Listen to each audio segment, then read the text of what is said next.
not least of all because the monarchy is about continuity. But I think for my brother, this is something he's been waiting for, and he's probably spent more time thinking about it. There are moments in family life that change everything. Not the big public moments, not the weddings and the funerals and the ceremonies that the whole world watches, but the quiet ones, the ones that happen behind closed doors with no cameras present, where something is said or something is done, or in this case, something is discovered. And from that moment forward, nothing is quite the same. What Princess Anne discovered in the final days of February 2026 was one of those moments. And the fact that it involved Balmoral, that ancient Scottish estate that has been the summer home of the British royal family for generations, the place where Queen Elizabeth spent her final days, the place that carries more emotional weight for this family than perhaps any building in the world, made it all the more extraordinary. Because Princess Anne had always assumed that Balmoral was something the family shared, something that transcended the complications of inheritance and money, and the legal machinery of wills and estates. It was the place they all went in August, the place where the rules of royal life relaxed slightly, the place where the children ran across the grounds, and the family sat together and were, for a few weeks at least, simply a family. And then she discovered that her brother Charles, King Charles III, the man who had grown up alongside her, the man their mother had left in charge of everything, had quietly, without a word to her, removed her from the Balmoral inheritance arrangements, not reduced her share, not adjusted the terms, removed her. The word that palace insiders have used to describe Anne's reaction is one that does not get applied to her very often: stunned. Princess Anne, the woman who has survived 50 years of royal drama without flinching, who sat across from journalists on February 19th and dismantled the Sussex crisis with 40 minutes of measured, surgical clarity, was stunned. And today, we are going to tell you the whole story. How this happened, when it happened, what it means for the relationship between Anne and Charles, and what it means for the future of Balmoral itself. We are going to take our time with this, because it deserves to be told properly. So let's begin. Balmoral Castle sits in the Scottish Highlands, in a part of Scotland called Aberdeenshire. It has belonged to the royal family since Queen Victoria and Prince Albert purchased it in 1852. Victoria fell completely in love with it. She described it as her dear paradise in Scotland, and every monarch since has spent time there each summer. It is not a working palace the way Buckingham Palace is.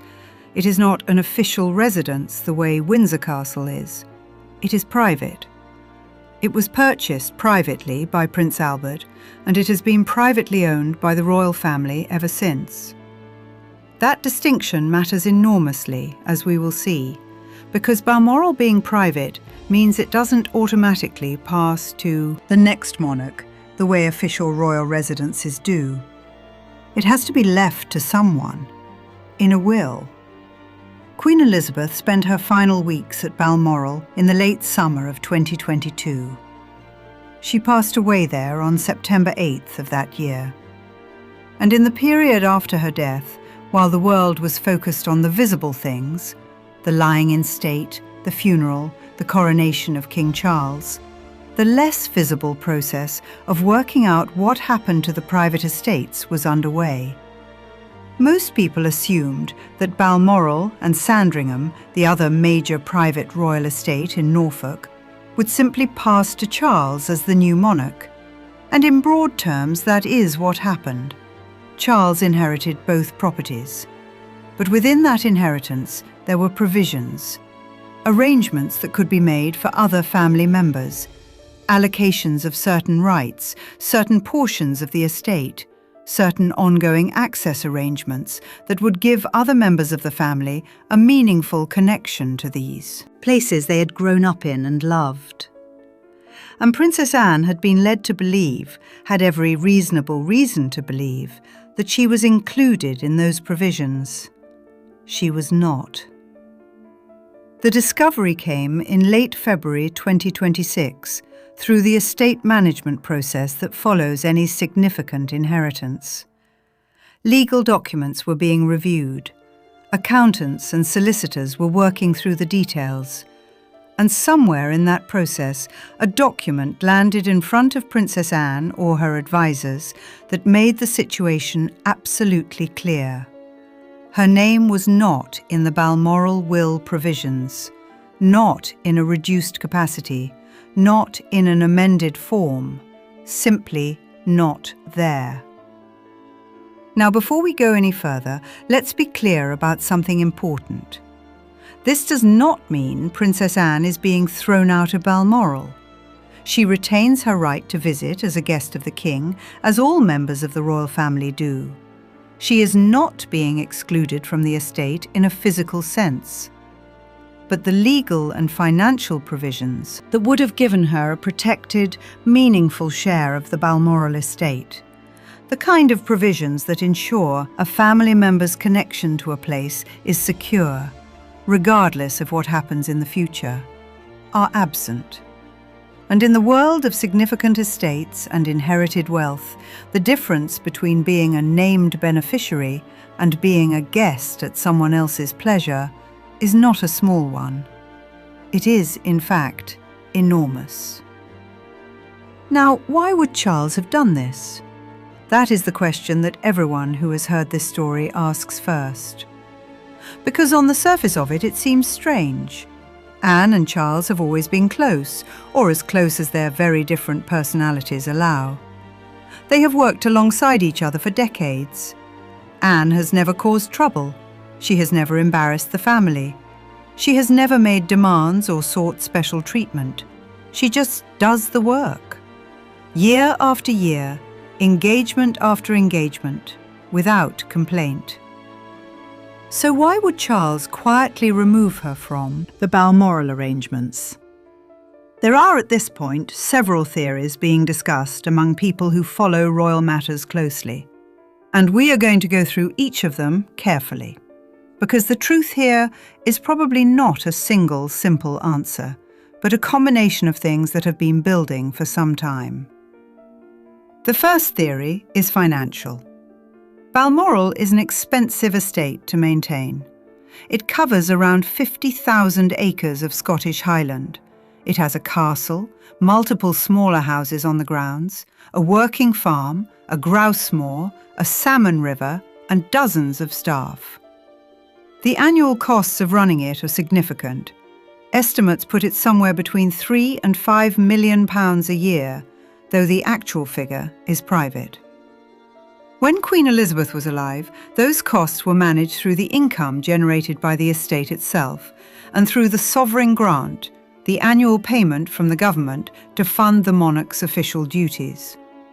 Now that Charles is king, the financial picture has been restructured, and there are suggestions from people close to the estate management process that Charles made decisions about the Balmoral provisions with one primary lens in mind: cost control. The fewer named beneficiaries in an estate, the simpler and cheaper the administration. The fewer people with legal claims on a property, the fewer complications arise when decisions need to be made about how the estate is managed, developed, or eventually passed on. That may sound cold, but it is the kind of calculation that gets made all the time in the management of large private estates. It doesn't require malice. It just requires prioritizing financial efficiency over family sentiment. Whether Princess Anne would find that a satisfying explanation is another matter entirely. The second theory is more personal and more complicated. Those who know both Charles and Anne well have noted over the years that their relationship while functional and genuinely warm in many respects, has always carried a certain tension beneath the surface. Not antagonism exactly, but a kind of unspoken competition for institutional standing. Anne has always been more naturally suited to royal life in many ways than Charles ever was. She's less complicated emotionally. She's more direct. She's never had the philosophical restlessness that has driven Charles to pursue his various passions and interests and causes. She simply gets on with it. And for decades, the question of who among Queen Elizabeth's children best embodied the values of duty and service had a fairly obvious answer. It was Anne. Charles has been king for over 3 years now. He is establishing his own reign, his own priorities, his own sense of what the monarchy should look like going forward. And some who know him well suggest that in making the Balmoral provisions, Charles was, consciously or otherwise, asserting something about whose house this is now. Not their mother's house, not the family's house, his house. Again, that does not necessarily come from a place of hostility toward Anne. It may simply come from a king who is 3 years into his reign, becoming more comfortable with the full meaning of what it is to be the sovereign, to have the authority, to make the decisions, even the uncomfortable ones. The third theory is the one that palace insiders are most reluctant to discuss openly, but which has nonetheless been circulating in the conversations of people who follow these matters closely. It involves Queen Camilla. Camilla, as you will know, was a deeply controversial figure in the royal family for many years. Her long relationship with Charles, conducted during his marriage to Princess Diana, made her deeply unpopular with significant portions of the public. The road from that difficult position to Queen Consort was a long and complicated one, and it has not always been smooth within the family either. Princess Anne was, by all accounts, not welcoming of Camilla in the early years. She was protective of Diana's legacy and protective of her nephews William and Harry. Her relationship with Camilla has improved considerably over time, publicly at least. But those who know both women well suggest it has never been entirely without strain. Now, with Charles managing a serious health situation, his cancer diagnosis became public in early 2024, and while he has continued working, the long-term picture remains uncertain. The question of Camilla's future standing has become more pressing. If Charles were to pass away, what happens to Balmoral? It would ultimately pass to William as the next monarch. But in the period between Charles's death and any formal transition, Camilla's position, as the widow of the king, would be, to put it diplomatically, delicate. There are people close to Charles who believe that some of the decisions being made around the private estates are being made with one eye on protecting Camilla's long-term security. That by simplifying the inheritance provisions, by reducing the number of named beneficiaries, Charles is making it harder for future complications to arise around Camilla's access to and position within the estate she has called home. If that theory is correct, then Princess Anne's removal from the Balmoral provisions is not specifically about Anne at all. It is a consequence of Charles trying to secure Camilla's future, and Anne simply became collateral damage in that calculation. Whether that makes it better or worse is, once again, a matter of perspective. What we know for certain is this. When Princess Anne learned the full picture, her response was not the measured, contained, analytically calm response that the world saw at Marlborough House in February. This was personal. This was family. And by all accounts, she made her feelings known in a way that she very rarely allows herself to do. A source close to Anne's household, speaking to a British journalist under strict condition of anonymity, described her reaction in simple, direct terms. They said she was not simply disappointed. She was hurt. There is a difference, and it showed.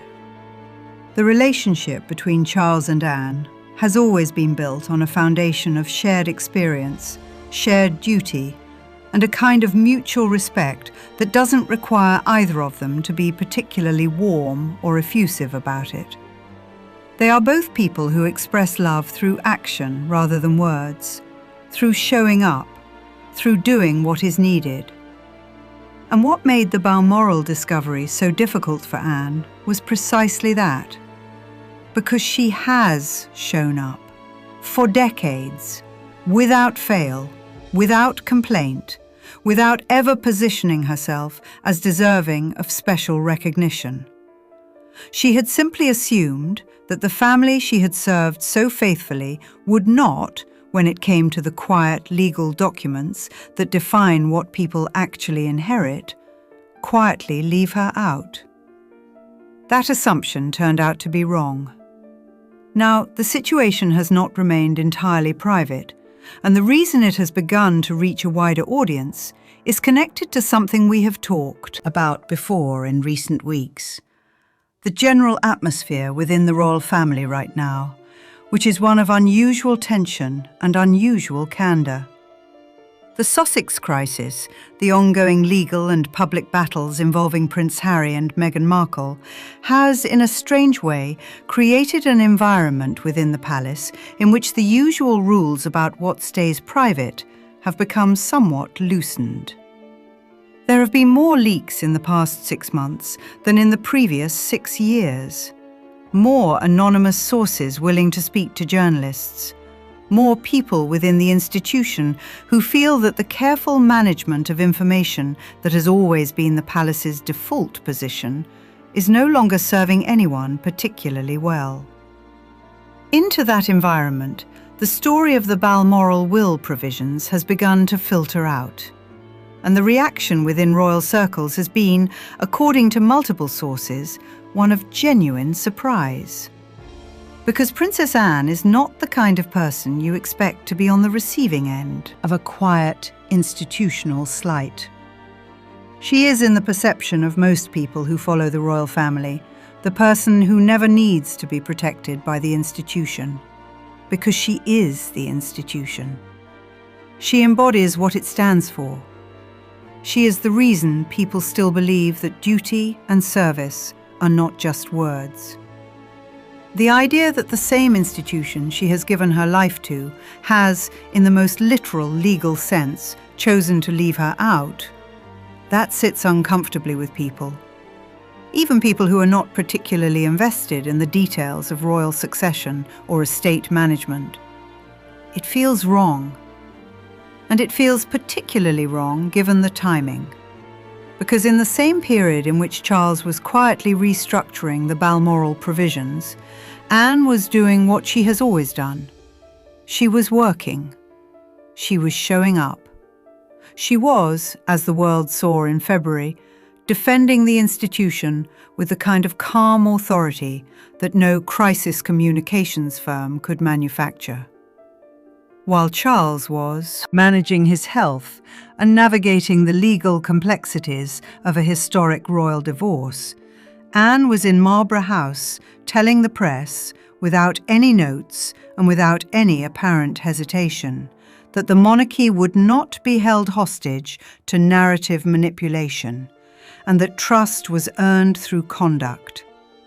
She was protecting the crown. And the crown, it turns out, had already quietly removed her from its most cherished private property. There is a cruel irony in that. And even those sources who are most careful about not taking sides in royal family matters acknowledge that the irony is hard to ignore. Now let's talk about something that may help explain the timing of when all of this has become known. Because late February 2026 was a remarkable moment for the royal family on multiple fronts simultaneously. On the one hand, the palace was in the middle of managing the fallout from the Sussex custody agreement, the Balearic photographs, and everything that came with those stories. Princess Anne was publicly and visibly at the forefront of the institution's response to all of that. She was the face of the monarchy's firm, dignified, unapologetic position.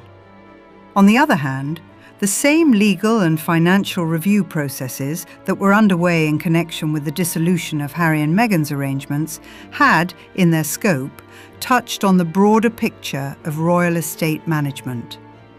Solicitors and accountants who were working on one set of documents inevitably encountered other documents. And what those other documents revealed about the Balmoral provisions was, in the words of one source, not something that could be easily set aside. When a legal process uncovers something significant, it tends to surface, regardless of whether anyone intended it to. And in an environment where the normal information controls had already been weakened by months of leaks and competing narratives, the story of what Charles had done, or rather, what he had not done, began to find its way into the conversations of people who then found it too significant to keep entirely to themselves. That is how these things happen, not through grand exposés or deliberate whistleblowing, but through the gradual, almost inevitable accumulation of people who know something and who, in quiet moments, share it with someone they trust. Now let's talk for a moment about what Balmoral actually means to this family, because I think it helps explain why Anne's reaction has been described the way it has. Balmoral is not just a property. It is not simply a very large house in a very beautiful part of Scotland. For the royal family, and particularly for those members who grew up going there every summer, it is a place of enormous emotional significance. Queen Elizabeth loved it above all her other homes. She was at her most relaxed there. She walked the grounds. She picnicked by the river. She drove herself around the estate in her Land Rover, which she continued to do well into her 90s. She received prime ministers there for their summer audiences.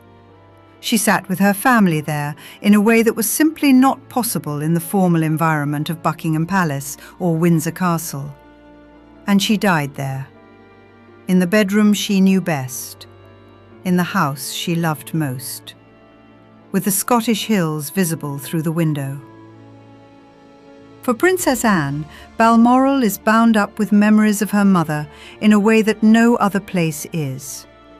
It is where she saw her mother be herself, not just the queen, not just the sovereign, but the woman, the grandmother, the person who could relax her shoulders slightly and breathe a different kind of air.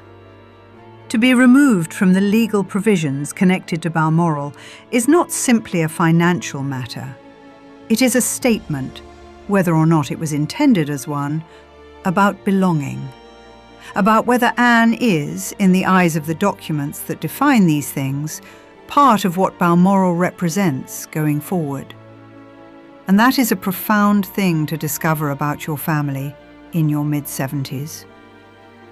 There is also a practical dimension to this that is worth being honest about.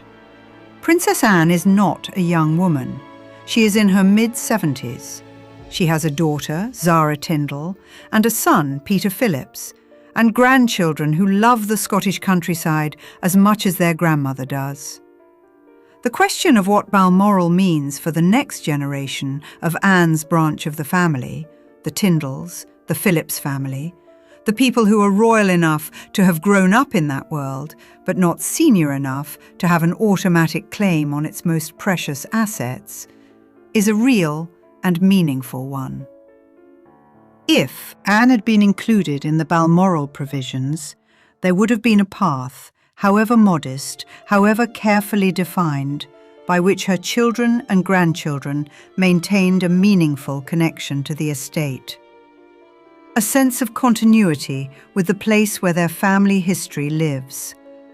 That path has now been narrowed considerably, and Anne's children, while they have never sought the spotlight or made any public fuss about their position within the family, are understood to be very aware of what this development means.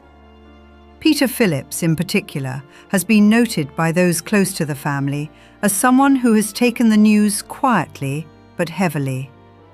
He is a man who, like his mother, has always found his identity rooted in a kind of practical, unsentimental love for the land and the way of life that Balmoral represents.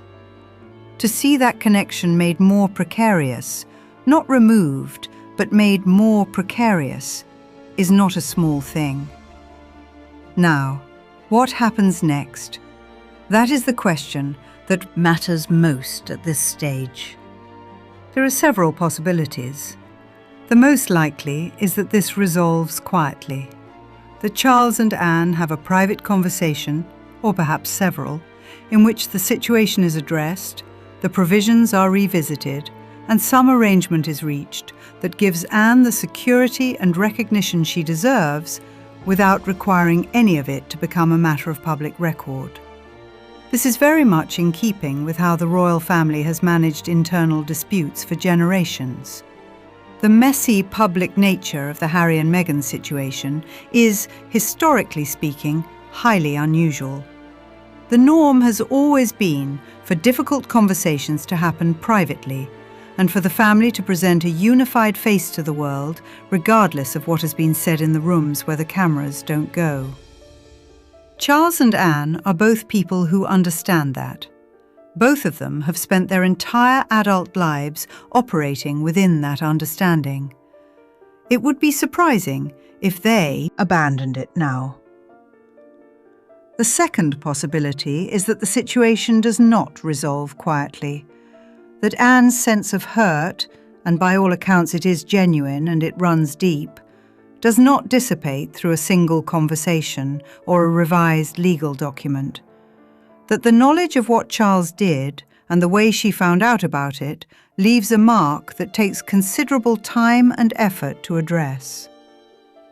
This possibility is considered less likely, but given the broader atmosphere within the royal family right now, the accumulated tensions of 3 years of the Sussex crisis, Charles's health challenges, the ongoing question of what the monarchy looks like in the coming decade, it cannot simply be dismissed. The third and most complex possibility involves William. Prince William is the heir to the throne. He will one day be king, and when that day comes, Balmoral and Sandringham will pass to him. He will decide how those estates are managed. He will decide who has meaningful access to them. He will decide, in effect, what they mean for the family going forward. William and Anne have always had a strong relationship.